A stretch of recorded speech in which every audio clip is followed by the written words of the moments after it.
পাৰিলেহেঁতেন বেছি ভাল লাগিলেহেঁতেন। গৌৰৱ গগৈ পৰাভূত কৰাটো আমাৰ বিৰোধী পক্ষৰ কাৰণে বহুত চৰকাৰ পুনৰ বিজেপিৰে হ'ব।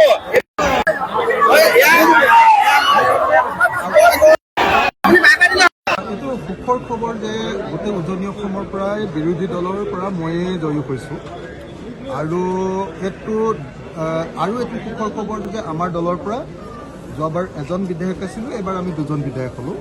আমাৰ ঢিং সমষ্টিৰ পৰা ৭০,০০০ ভোটত আমাৰ দ্বিতীয়জন বিধায়ক মেহবুব মুখতাৰ এইবাৰ জয়ী হৈছে।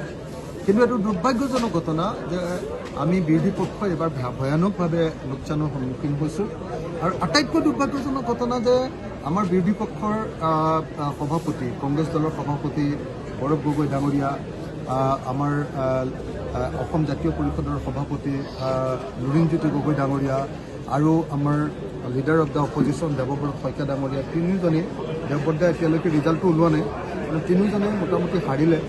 তো গতিকে এইটো দুৰ্ভাগ্যজনক ঘটনা। অসমৰ মানুহে বিচাৰিছে, আমাৰতো ক'বলগীয়া একো নাই।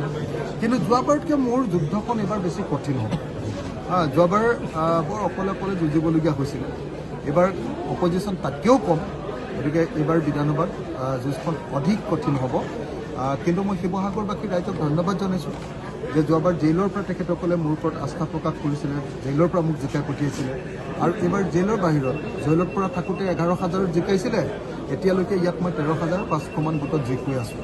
এতিয়ালৈকে 16 নম্বৰ ৰাউণ্ডলৈকে গৈছে আৰু 4টা ৰাউণ্ড আছে। মই ভাবোঁ যে 15,000 পৰা 20,000 ভোটত জয়ী হ'ম। গতিকে এইটোৱে হ'ল এই সমাৰোহ।